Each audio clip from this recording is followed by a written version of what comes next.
ओम शांति, ओम शांति, ओम शांति।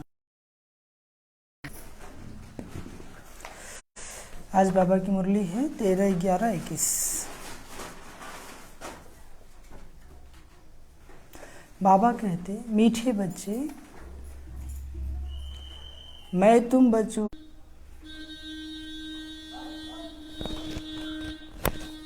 मीठे बच्चे, मैं तुम बच्चों के लिए हथेली पर बहिष्त लाया हूँ। तुम मुझे याद करो तो स्वर्ग की बादशाही मिल जाएगी।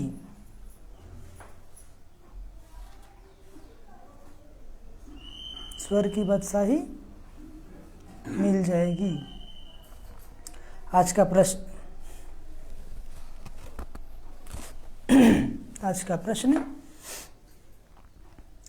बेहद की खुशी किन बच्चों को निरंतर रह सकता है? बेहद की खुशी किन बच्चों को निरंतर रह सकता है?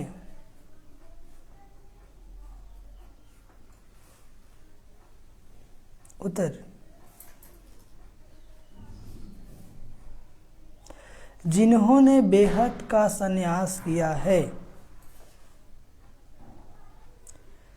जिन्होंने बेहद का संन्यास किया है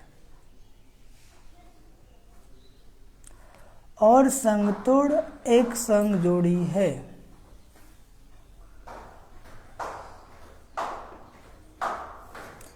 और संग तोड़ एक संग जोड़ा है, वही निरंतर खुशी में रह सकते हैं।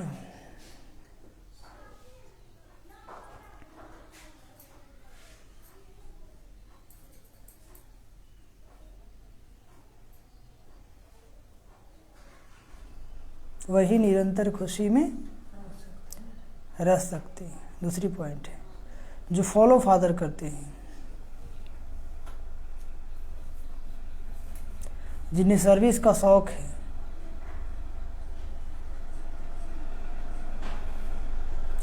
उनकी खुशी कभी गायब हो नहीं सकती।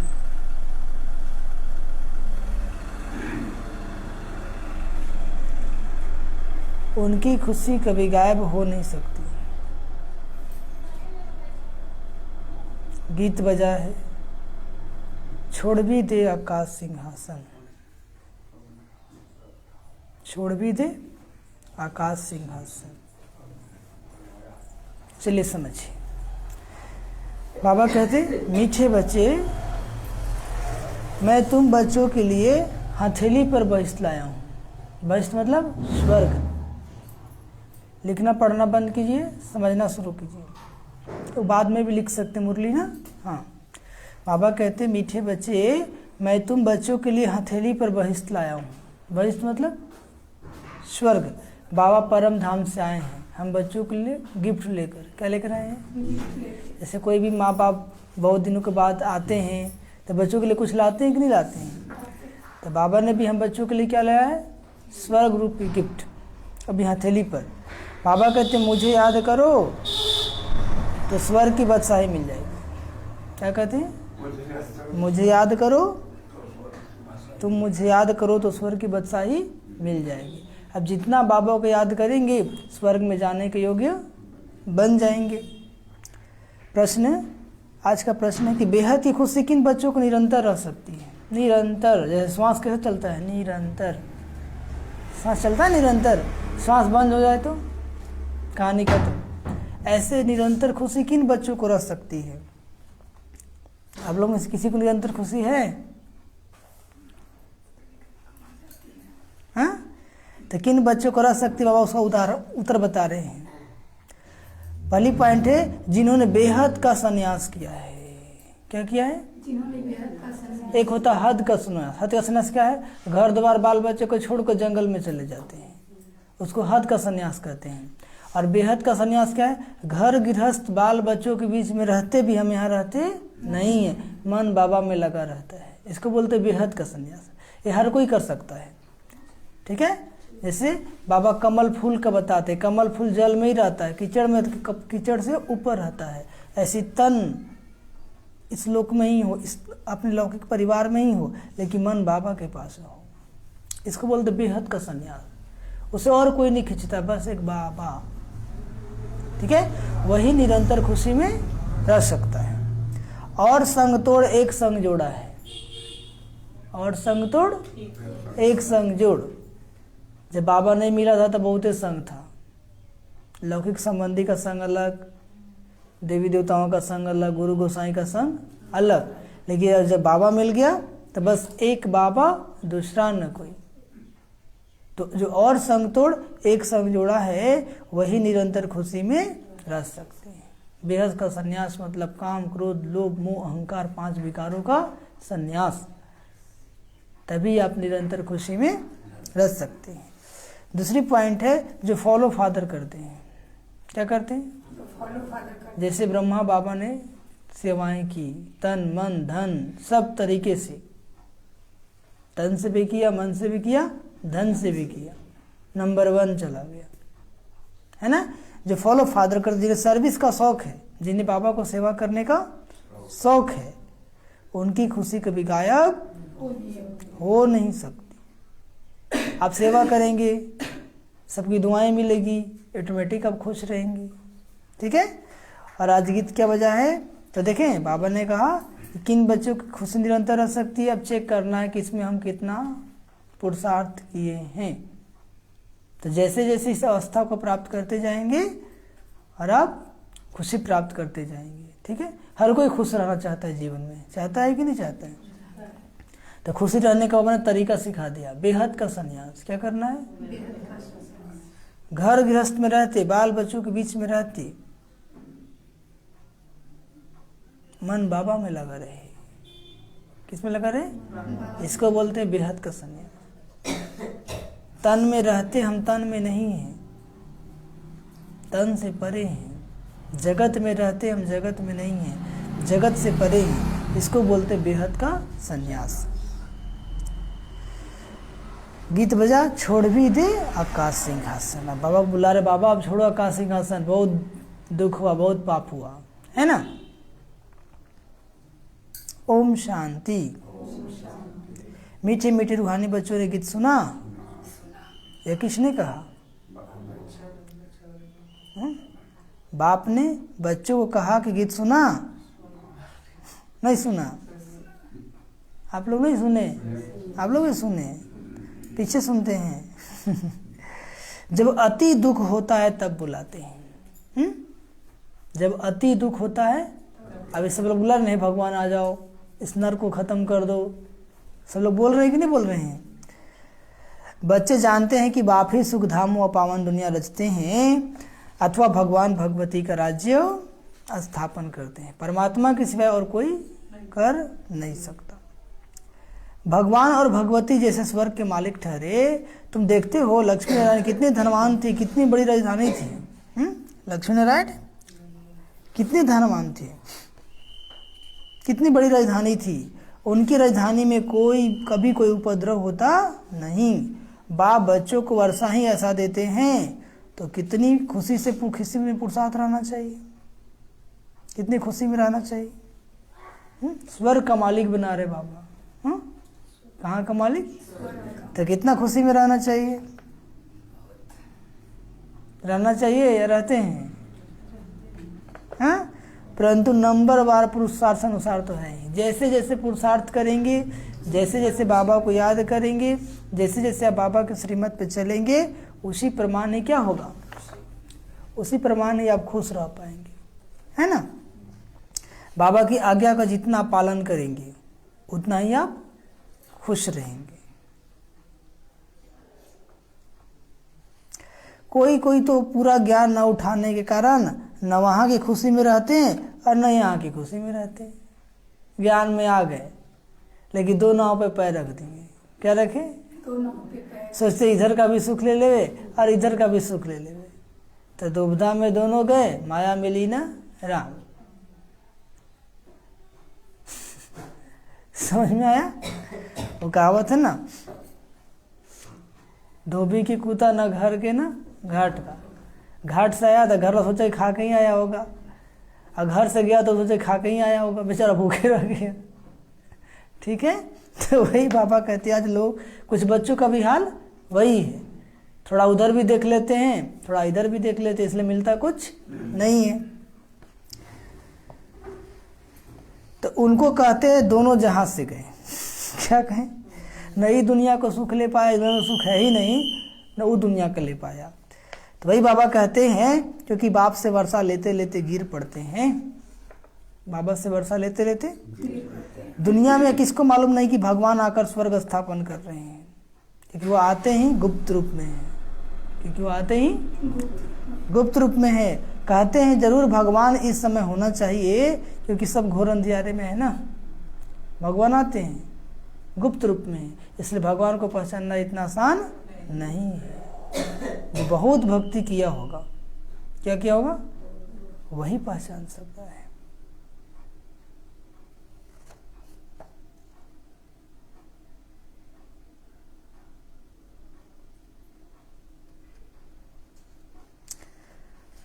रात को 12 बजते हैं तो उनको घोर अंधियारा कहा जाता है। क्या कहा जाता है?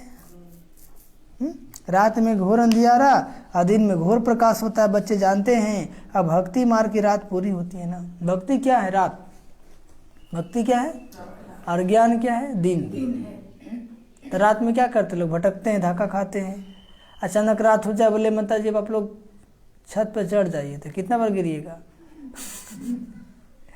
धक्का लगेगा ना, क्योंकि अभी दिन है, अभी बोला अभी चढ़ जाएंगे तो चोट लगेगा, क्योंकि सब कुछ स्पष्ट दिखाई दे रहा है। ठीक है, तो भक्ति मार्ग में भटकते रहे, कभी इस मंदिर में, कभी उस मंदिर में, कभी इस गुरु के पास, कभी उस गुरु के पास, लेकिन मिला क्या? नहीं मिला, कुछ नहीं मिला। धक्का और मौका। ठीक है, नहीं मिलता है। लाइन में लोग खड़े रहते हैं। कहने का मतलब क्या है? कितने धक्के खाएं, थक गए, क्या हो गए? तब बाबा बोला कि इधर आ जा, तुम्हारा भक्ति पूरा हो गया। क्या हो गया? तो मनुष्य समझते भक्ति के बाद भगवान मिलता है। तुम जानते हो बाप ही आकर हम सबकी सदगति करते हैं। तुम बच्चों में भी नंबरवार तो जरूर हैं। कोई का तो खुशी का परा चढ़ा हुआ रहता है, मेहनत भी खुशी से करते हैं। कोई कोई ऐसे बच्चे हैं जिन्हें खुशी का परा चढ़ा रहता है कि पुरुषार्थ ठीक रहता है, और कोई मेहनत भी खुशी से करते हैं। सर्विस का शौक रहता है कि कोई को जाकर समझे। शौक होगा तब ना समझाएंगे, क्या समझे? तो बोल दीजिए मनसा सेवा करके आए। इसलिए बाबा प्रदर्शनी मेले का भी प्रबंध रचते रहते हैं कि औरों को समझाने से खुशी का पारा चढ़ जाएंगे। एक ज्ञान दूसरों को समझाएंगे ना आप, तो आपको खुशी का पारा चढ़ जाएगा। लेकिन समझा देंगे तब, आप उसको समझाएं, वो समझ गया, तो आपको उस दिन इतना खुशी मिलेगा जो बात मत पूछे। ऐसा अनुभव होता है कि नहीं? लेकिन आप नहीं समझा पाएंगे तो उल्टा क्या हो जाता है? खुशी गुम हो जाता है। इसलिए बाबा कहते हैं रोज ज्ञान सुनते हो तो ध्यान से सुनो। कैसे सुनो? ध्यान से सुनो और उसको धारण करो, तभी तक किसी को समझा सकते हैं। कुछ लोग बोलते हो भाई सुनता ही नहीं है। क्यों नहीं सुनता है? क्योंकि आपको सुनाने आता ही नहीं है ना। तो भाई बाबा का सीखना है। अभी क्या करें, हम लोग स्टूडेंट है ना, पढ़ाई कर रहे हैं, तो एक अच्छा स्टूडेंट ही क्या बनता है? अच्छा टीचर बनता है। तो अच्छा स्टूडेंट बन जाइए ना, आने वाले कल में अच्छा टीचर तो बन ही जाएंगे। तो वही बाबा कहते हैं जिसके यहाँ किसके पास धन है वह समझते हम स्वर्ग में बैठे हैं। यहाँ जिसके पास ज़्यादा धन है वो क्या समझता है? हम स्वर्ग में बैठे हैं।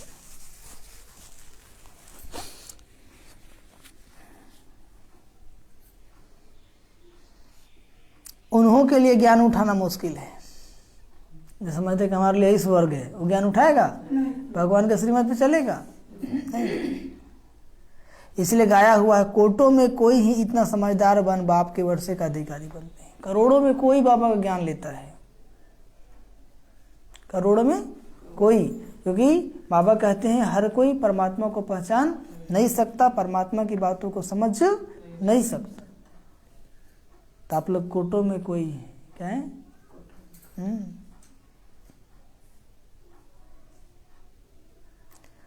फॉलो फादर गया हुआ है ना, तो बाप की श्रीमत पे चलना पड़े। फॉलो ब्रह्मा बाबा करना है। बाबा ने कैसे तन मन धन सब समर्पित कर दिया। क्या कर दिया? तब जाकर के बाबा ने नंबर 1 पद की प्राप्ति की। हमें भी क्या करना है? जब भी तन की सेवा मिले बाबा की सेवा करनी है, मन से बाबा को याद करना है।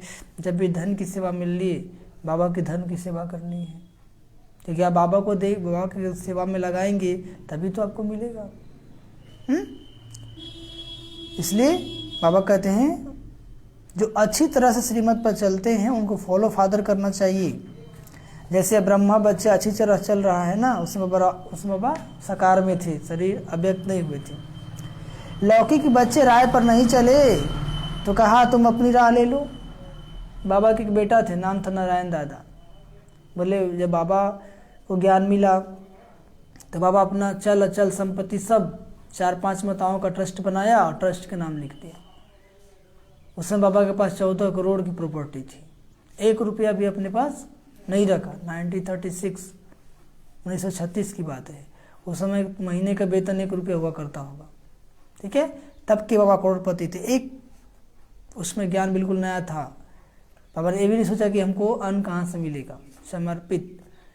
तो इनका बेटा का नाम था नारायण दादा। बोले बाबा हमको शादी करना है। तो बोले जाओ करो, रोका कौन है? 1 रुपया भी बाबा दिए नहीं, क्योंकि भगवान ने पवित्रता का राह अपनाया था। बोले हम तो दे चुके, पहले से कहाँ गया था, अब तो कुछ नहीं हो सकता। तो बाबा ने परमात्मा की बात को, एक एक बात को 100% श्रीमत पे चलते गए, तभी आज नंबर 1 बन गए। क्या बन गए? नंबर 1। रावण की मत लेने वाले और राम की मत पे चढ़ने वाले इकट्ठा नहीं रह सकते। दोनों इकट्ठा रह सकते हैं? दिन रात इकट्ठा हो सकता है? नहीं हो सकता है, क्योंकि जहाँ दिन है वहाँ रात नहीं, और जहाँ रात है वहाँ दिन नहीं। ऐसे जहाँ रावण की मत वाले हैं वहाँ राम की मत वाले नहीं, और जहाँ राम की मत वाले वहाँ रावण की मत वाले नहीं। तुम बच्चे समझते हो भारत में ही आदि सनातन देवी देवता धर्म था। वह 84 जन्म ले पतित बने हैं, तब पुकारते हैं हे पतित पावन आओ। अभी तुम बच्चे समझते हो कि बाकी थोड़े रोज है। बाकी क्या है? थोड़े रोज है। दैवी राजधानी स्थापन करने में टाइम तो लगता है ना। यह है गुप्त। दैवी राजधानी स्थापन करने में टाइम तो लगता है। अब एक नया बिल्डिंग ही बनाई थी, कितना टाइम लगता है? बाबा तो सतयुगी राजधानी स्थापन करना है, टाइम तो लगता है ना। अभी कितना टाइम लेते हैं? मात्र 100 वर्ष। कितना? 100 वर्ष। इस 100 वर्ष के अंदर ही नई दुनिया की स्थापना हो जाएगी, पुरानी दुनिया का विनाश भी हो जाएगा। तो इस 100 वर्ष में कितना वर्ष खत्म हो गया? 85 खत्म हो गया। अब 2022 आ जाएगा तो 86 और 14 साल। कितना? 14 साल। इसके बाद सब सतयुग आ जाएगा। क्या जाएगा? और सतयुग में कौन जाएगा? जो बाबा के घर में पढ़ाई पढ़ेगा, बाबा के श्रीमत पर चलेगा, और नहीं चलेगा तो जाएगा नहीं। आप लोग को जाना है कि नहीं जाना है? नहीं जाना है तो इसके लिए रोज पढ़ना है। क्या करना है? हाँ, बाबा कहते हैं इसमें लड़ाई की बात नहीं है। ऐसे नहीं कि चढ़ाई करके राज लेते, नहीं। ये तो बाप आकर राजाओं का राजा बनाते हैं। जिस बाप को याद करते दुख हरता सुख करता आओ। सन्यासी गुरु थोड़े ही दुख हरता होते हैं, हो सकते हैं। उन्हों का सन्यास है हद का, तुम्हारा है बेहद का। सन्यासी का सन्यास क्या है? हद का। वो घर द्वार बाल बच्चे को छोड़ के भाग जाते हैं। लेकिन बाबा कहते तुमको घर द्वार बाल बच्चे को छोड़ना नहीं है, रहना सबके बीच में है, लेकिन सबके बीच में रहते तुमको बाबा को याद करना है। इसको बोलते बेहद का सन्यास। क्या करते हैं? बेहद का। हाँ, तो इसमें बेहद की खुशी रहती है। बेहद का सन्यास करेंगे तो क्या मिलेगा? बेहद की खुशी। इन लक्ष्मी नारायण भगवती भगवान को बेहद की खुशी है ना। पतित मनुष्य को तो जो आता सो बोलते हैं। पतित मनुष्य को तो जो आता सो बोल देते, उल्टा पुल्टा देवी देवता के भी बारे में बोल देते। खुद पतित है तो क्या बोलेगा?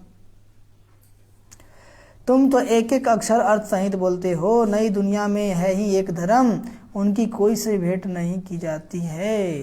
पुरानी दुनिया में भेंट की जाती है, नई दुनिया में पता नहीं रहता कि पुरानी दुनिया में क्या होगा। वहाँ सब कुछ भूल जाता है। कहाँ पर?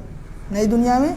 यहाँ तुमको सब कुछ बतलाया जाता है कि नई दुनिया कब स्थापन होगी, पुरानी दुनिया कब विनाश होगी। तुमको सब नॉलेज है ना, पुरानी दुनिया कब विनाश होगी। हो रहा है, विनाश होगी कि हो रहा है? चारों तरफ देखिए हो रहा है। तुमको सब नॉलेज है। अब तुमको बाप मिला है स्वर्ग की स्थापना करने वाला, तो उनसे अच्छी तरह से वर्षा लेना चाहिए। वर्षा मिलना भी उन्हों को है जिन्होंने कल पहले अच्छी तरह पुरुषार्थ किया था। वर्षा किसको मिलना है? उनमें भी नंबरवार है।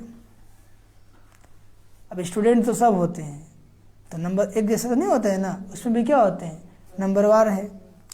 यह है कांटों की दुनिया।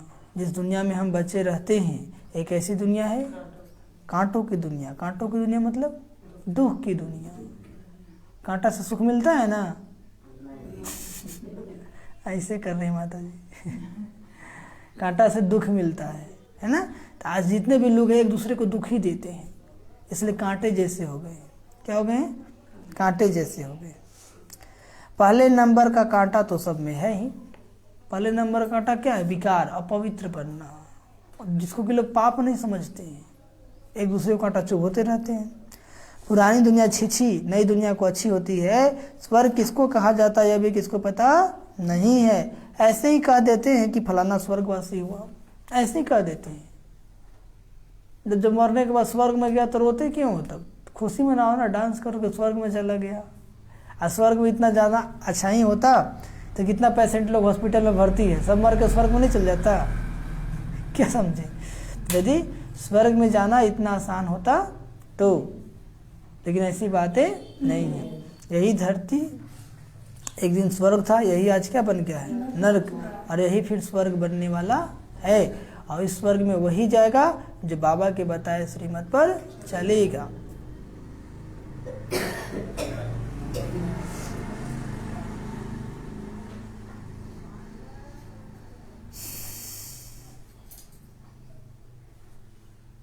तुम जानते हो स्वर्ग भी इसी भारत में था और नरक भी इसी भारत में।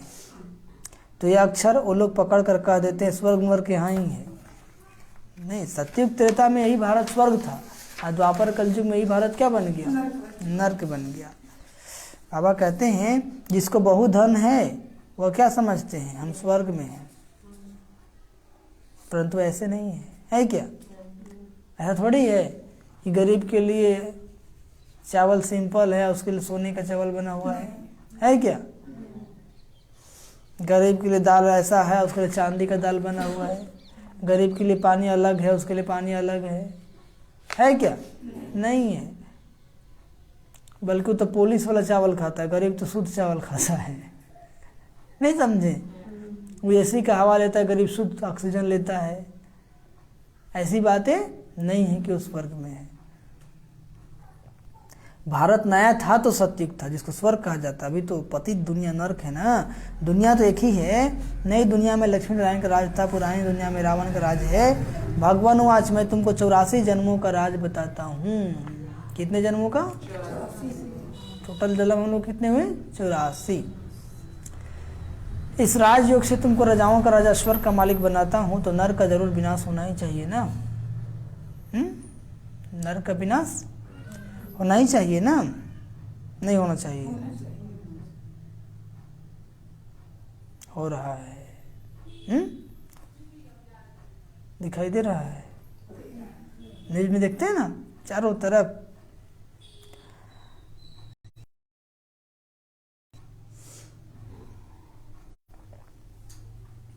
शास्त्रों में किसका नाम डाल लड़ाई आदि दिखा दी, पांडवों की कोई सेना तो है नहीं। आजकल कन्याओं माताओं की पलटन बनाए, उन्हों के बंदूक आदि चलाना सिखाते हैं। हाँ, आज स्त्रियां भी युद्ध कर रही है ना। यहाँ तुम्हारे हाथ में आ गया। बैठ जाइए। तो बाबा क्या कहते हैं? उन्हें उनको क्या मालूम तो शिव शक्ति सेना कौन है? शिव बाबा तो कभी हिंसा करा नहीं सकते। शिव बाबा तो कभी हिंसा, लड़ाई की कोई बात ही नहीं है। तुम जानते हो शिव बाबा की रूहानी सेना है। शिव बाबा को हमको डबल अहिंसक बनाते हैं। दुख देना भी क्या हिंसा है, दुख देना भी क्या है, हाँ। ओम शांति। तो बाबा क्या बोले, यहाँ के 100% यहाँ तो 100% हिंसक है। एक ही बम से कितने को विनाश कर देते हैं, एक ही बम से क्या करते हैं, कितनों को विनाश कर देते हैं। बेहद के नॉन वायोलेंस और वायोलेंस में कितना फर्क है। तुम अभी इस समय बेहद की साइलेंस में हो, उस तरफ कितना लड़ाई की तैयारियां होती जाती है, उतना आवाज बढ़ता जाता है। दुनिया तरफ देखिए, आज कब एक दूसरे देश को मार देगा कहा नहीं जा सकता। कितना हंगामा होता है विनाश में, स्थापना में तो कितनी साइलेंस में बैठे हैं। हिंसा की कोई बात ही नहीं। तुम्हारी अब प्रैक्टिकल लाइफ है। तुम्हारी क्या है, बाबा के बच्चे हिंसा करते हैं क्या, किसी को दुख देना भी क्या है, हिंसा है। बाप से योग बल द्वारा वर्षा पा रहे हो। बाप अल्प को याद करने से स्वर की बदशाही मिलती। कितना सहज है। बाप कितना मोस्ट बिलवेड है। कितना दूर देश से आते हैं। जैसे विलायत में किसका बाप आता है तो बच्चे बहुत खुश होते हैं ना। किसी का बाप विदेश गया हुआ था और विदेश से बाप आता है तो बच्चे खुश होते हैं कि नहीं होते हैं, नहीं होते हैं, होते हैं। तो हम लोग का बाबा कहाँ से आया है, परम धाम से आया है। तो आप लोग को खुशी हुआ कि नहीं हुआ, हुआ ना, खुशी होती है। बाबा हमारे लिए विलायत से अच्छी अच्छी सौगात लाएंगे। तो यह बेहद का बाप तो एक ही बार आते हैं, एक ही बार आता है। और कौन सी सौगात ले आते हैं, कहते हैं मैं तुम्हारे लिए हथेली पर बहिष्ठ ले आया हूँ। बहिष्ठ मतलब स्वर्ग, छोड़ दो। क्या कहते बाबा, हाँ, जैसे कहते हनुमान संजीवनी बूटी का पहाड़ ले आया। अब पहाड़ तो कोई उठा नहीं सकता, उठा सकता है क्या, वैसे ही बाप कहते हथेली पर बहिष्ठ ले आया हूँ। अब बहिष्ठ कोई हथेली पर थोड़े ही उठाता है, यह तो समझ की बात है। यह क्या है, समझ की बात है। बच्चे तो जानते हैं बाबा हमारे लिए नंबर 1 सौगात लाए। कैसा सौगात है, नंबर 1। बाप कहते मैं आया हूँ तुमको पावन दुनिया का मालिक बनाने। तो पावन बनना पड़े यह राजयोग है ना। ये कौन सा योग है, भारत का प्राचीन राजयोग गीता के भगवान ने सिखलाया था और रजाई दी थी। अब फिर से राजयोग सिखला रहे हैं। तुम कहते हो कि हम स्वर्ग की स्थापना करने वाले बाप के बच्चे हैं। बाप नई दुनिया स्थापन करते हैं तो जरूर किसी को तो बदशाही मिली होगी ना। बाबा नई दुनिया स्थापन करेंगे तो कोई तो उस दुनिया का बादशाह बना होगा। तो कौन बनेगा, हाँ, आप लोग नहीं बनिएगा। पहले बनने के लिए तो पढ़ाई कर रहे हैं, हाँ? ऐसे भी नहीं कि सिर्फ स्वर्ग में रहने वाले को ही बाप ने दिया होगा, और सब को भी तो बाप देंगे ना। बाकी सबको ड्रामा अनुसार मुक्ति का पाठ मिला होगा, नहीं जाएंगे। सतयुग मात्र 9 लाख लोग, सतयुग के लास्ट तक 2 करोड़ और त्रेता के लास्ट तक 33 करोड़। इतने ही आत्माएं को स्वर्ग में जाने का अधिकार प्राप्त है। बाकी लोग परम धाम में ही रहेंगे, द्वापर से आएंगे धीरे धीरे करके, एक एक करके। तो बाबा कहते हैं सब मुक्त हो जाते, एक ही बाप होता है, दूसरा न कोई। तुम्हारे पास प्रदर्शनी में जो नामी ग्रामी आते हैं, जो मानते हैं कि बरोबर गीता का भगवान श्री कृष्ण नहीं है, शिव है, तो उनसे लिखवा लेना है। बड़े आदमियों की बात तो को सुनेंगे ना, गरीब की तो कोई सुनते नहीं। इसलिए प्रदर्शनी में कोशिश कर यह लिखवा लो गीता का भगवान। ओम शांति। तो क्या बोले बाबा, आज से 5 वर्ष पहले भारत स्वर्ग था, लक्ष्मी नारायण का राज था। किसका राज था, लक्ष्मी नारायण का राज था। अभी तो सारे विश्व पर रावण का राज है। यही सबका दुश्मन है, कौन, रावण, जिसको वर्ष वर्ष चलाते हैं। क्या करते हैं, वर्ष वर्ष चलाते हैं, फिर भी मरता नहीं है। अब किसी को एक बार जला दें तो दोबारा जलाने की आवश्यकता पड़ेगा। लेकिन रावण कैसा है, जो हर वर्ष जलाते हैं फिर भी मरता। तो रावण मतलब बुराई, रावण मतलब काम, क्रोध, लोभ, मोह, अहंकार, ये दिन प्रतिदिन समाज में तो बढ़ते ही जा रहा है ना।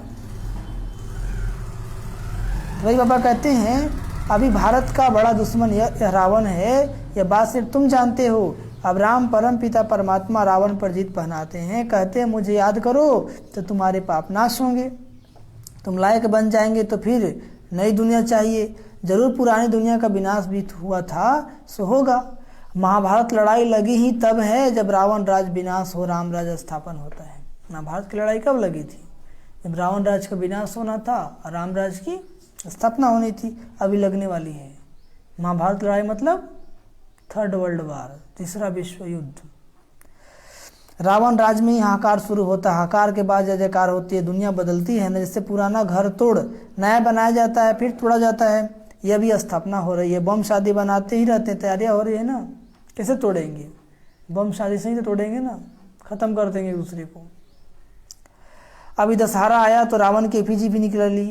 तुम्हारी यह बेहद की बात तुम्हारी बुद्धि में आता है या क्या करते हैं? तुम जब समझाएंगे तब समझेंगे हम या क्या करते हैं। हंसी भी आएगी, किसको भी समझा सकते हो, इतना बड़ा रावण तो होता ही नहीं है।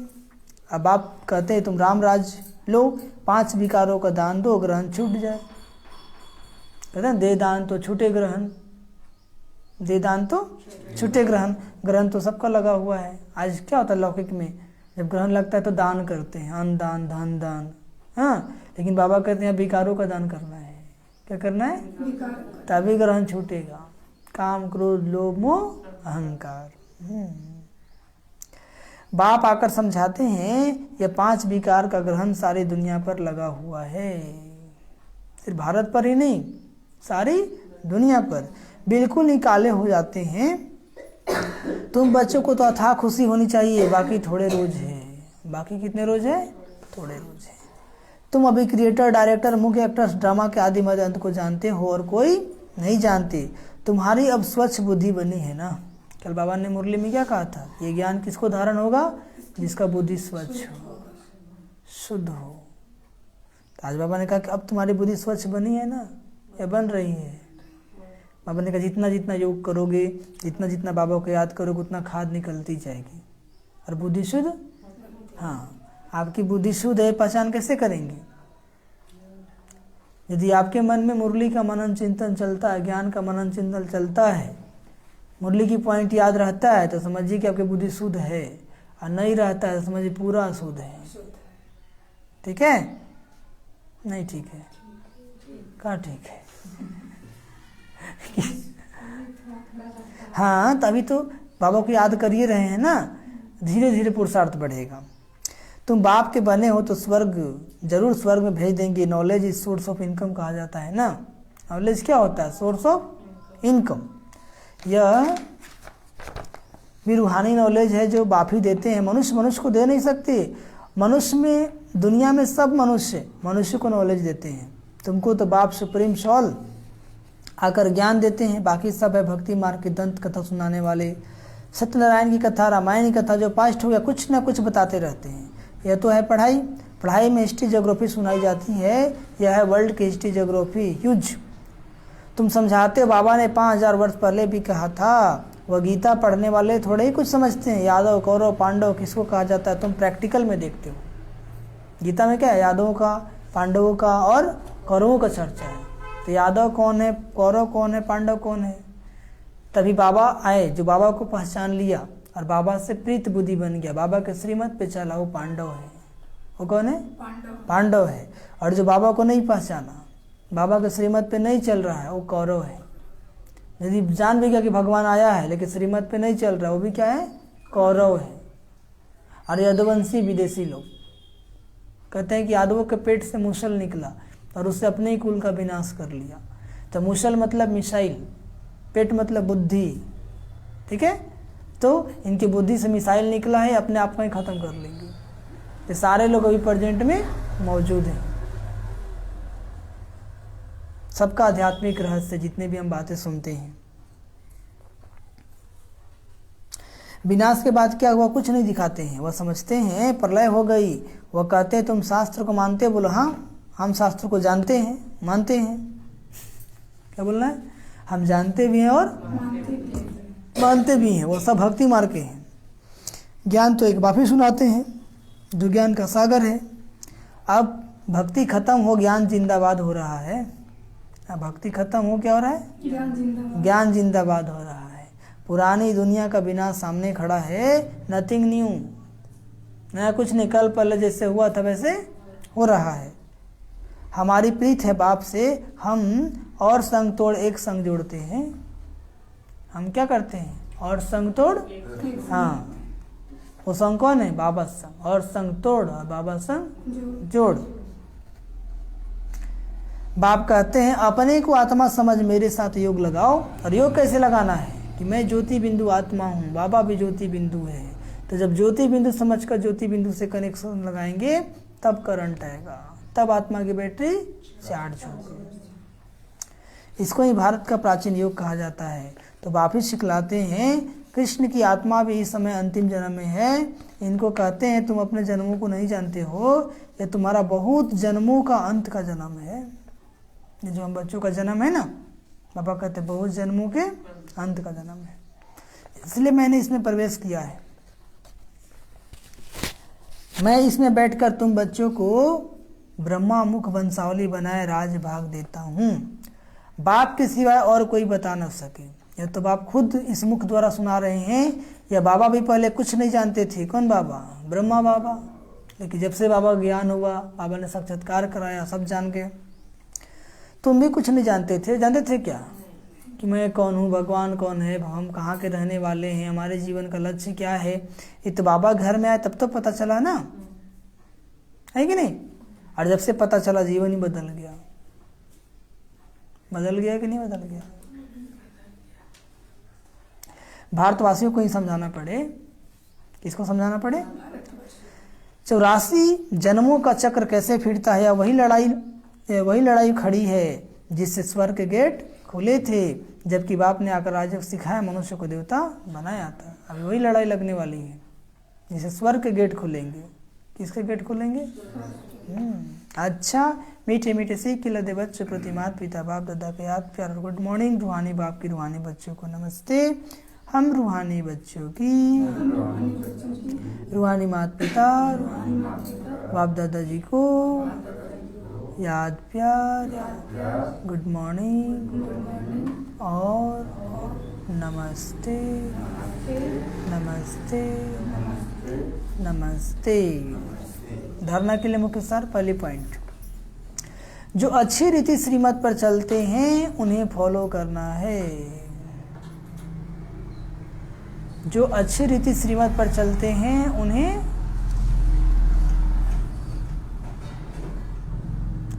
क्या करना है? फॉलो करना है।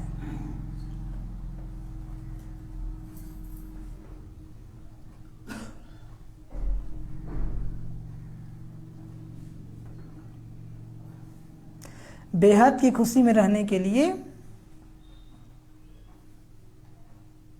बेहद की खुशी में रहने के लिए आप समान बनाने की सेवा करनी है।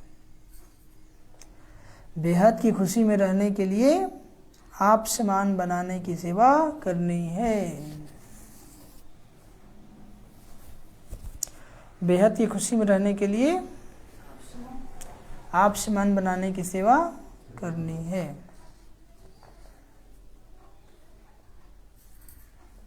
पहली पॉइंट, जो अच्छी सर्विस कर श्रीमत पे चलते हैं उनको फॉलो करना है। बेहद की खुशी में रहने के लिए करना है, आप समान बनाने की सेवा कर। जितना सेवा करेंगे उतना खुशी बरकरार रहेगा। दूसरी पॉइंट, प्रीत बुद्धिबन और संग तोड़ एक बाप से जोड़ना है। प्रीत बुद्धिबन और संग तोड़ एक बाप से जोड़ना है।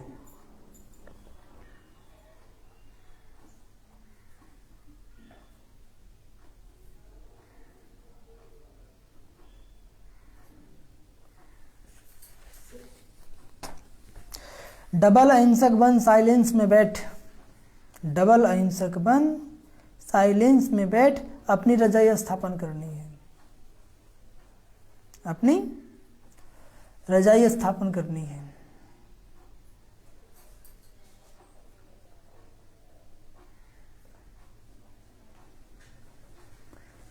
तो क्या बोला, प्रीत बुद्धि बन और संग तोड़ एक संग जोड़ना है। और बाबा ने क्या कहा कि डबल अहिंसक बन, साइलेंस में बैठ अपनी रजाई स्थापन करनी है। साइलेंस में बैठ बाबा को याद करना है, ज्ञान का मनन चिंतन करना है, बाबा की लगन में मगन रहना है। आज का वरदान, मरजीवे जन्म की स्मृति द्वारा कर्म बंधन को संबंध में परिवर्तन करने वाले, मरजीवे जन्म की स्मृति द्वारा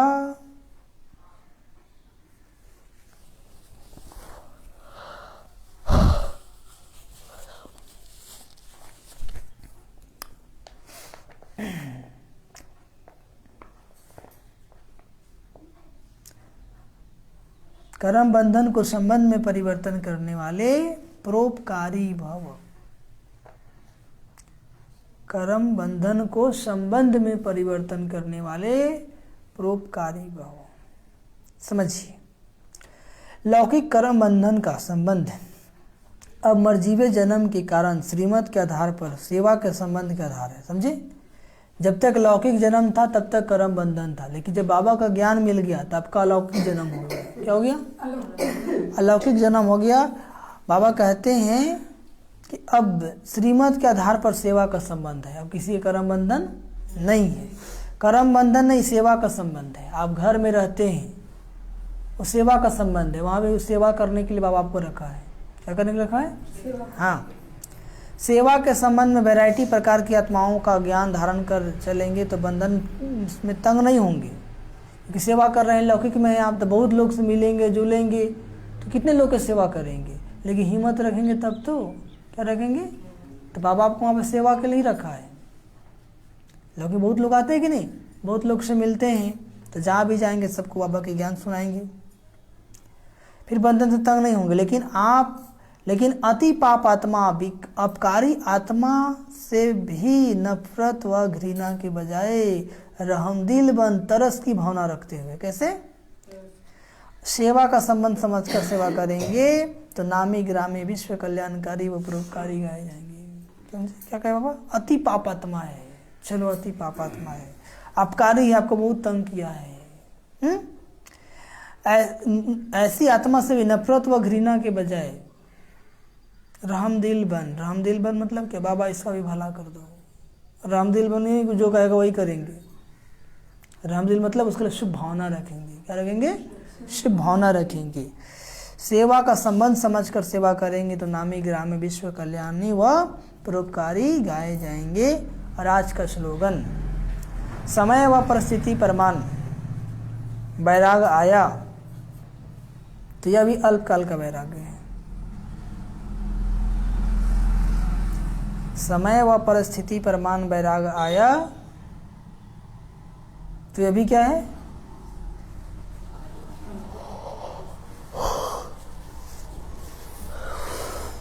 अल्पकाल का वैराग्य है।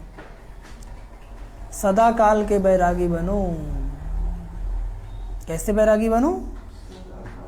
सदा काल के वैरागी बनो।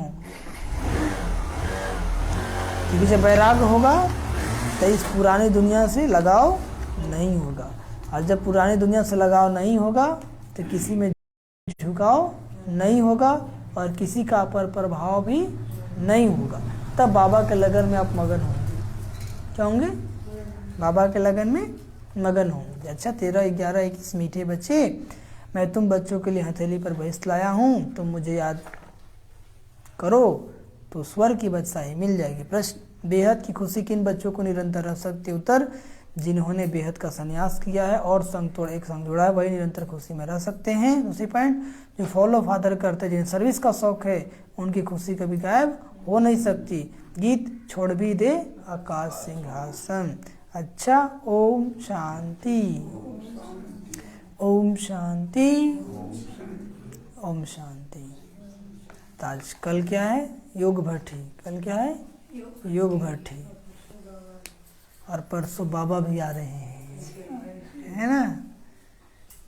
15 तारीख को बाबा भी मधुबन में आएंगे, तो हम लोग टीवी लाइव देखेंगे। तो इस बार तो अभी 15 को। हाँ,